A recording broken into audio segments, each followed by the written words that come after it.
It is the ultimate career paradox. You need a job to get experience, but you need experience to get a job.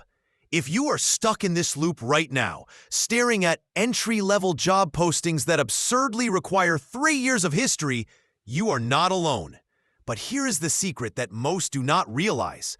A portfolio does not require permission. It doesn't require a boss, a paycheck, or a previous title. It only requires proof of capability. We are going to dismantle the myth that you need a job or clients to build a portfolio. I'm going to walk you through a 3-step framework to build a world-class body of work from absolute scratch. We will cover how to generate permissionless projects, how to structure case studies that look better than paid work, and exactly where to host them to get noticed by recruiters.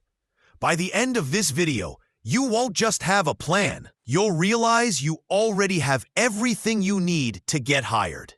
First, we need a mindset shift. Stop thinking of a portfolio as a history of past employment. That's what a resume is for. A portfolio is different. A portfolio is a proof of future potential. It's a gallery of evidence that solves a specific problem.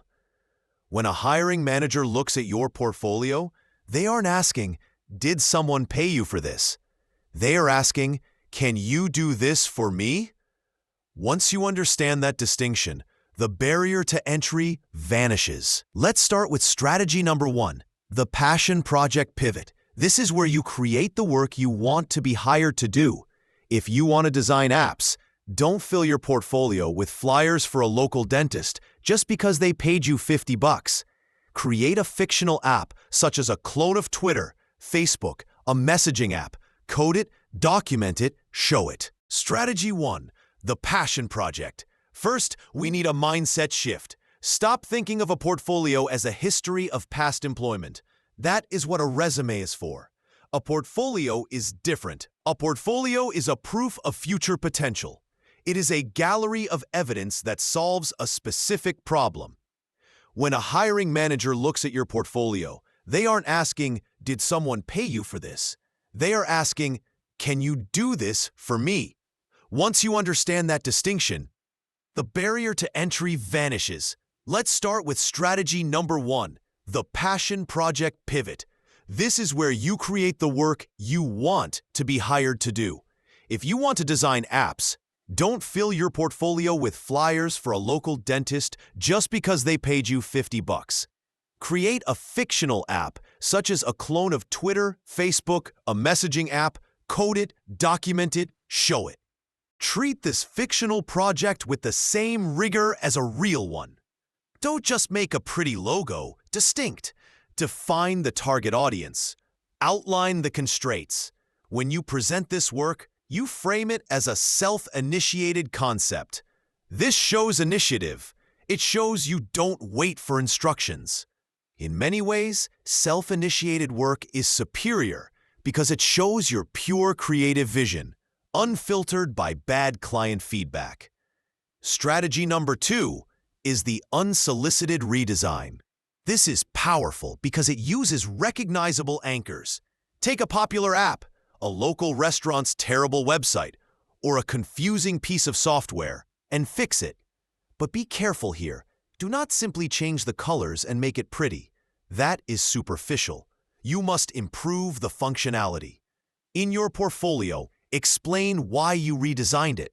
I noticed users struggle to find the checkout button on this site, so I reorganized the navigation hierarchy to reduce clicks by 50%. That sentence alone is worth more than 10 years of irrelevant experience. It shows you think about business results and user experience, not just aesthetics. Strategy number 3 is the barter system. This is for when you require the pressure of a real stakeholder.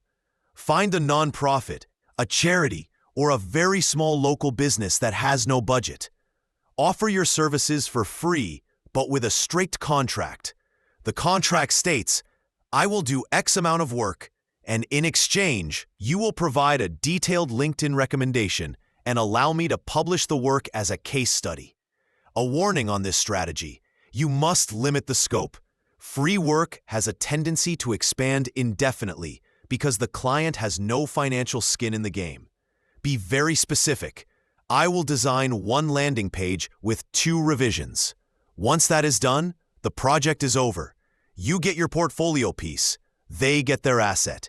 It's a transactional trade of value, not continuous engagement. Now that you have the work, whether it's fictional, a redesign, or a barter, how do you present it? Most beginners fail here. They just post a screenshot of the final result. Do not do this. You need to build a case study. A case study is a story. It has a beginning, middle, and an end. Hiring managers are obsessed with your process.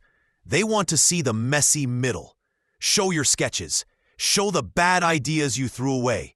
Explain the trade-offs you made. Show how you optimized a specific function.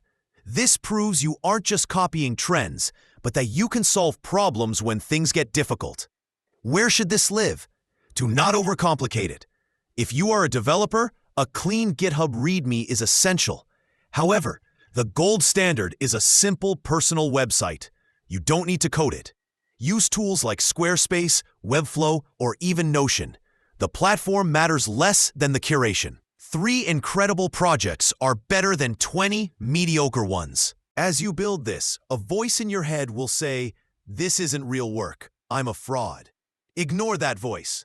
Every professional you admire started with 0 experience.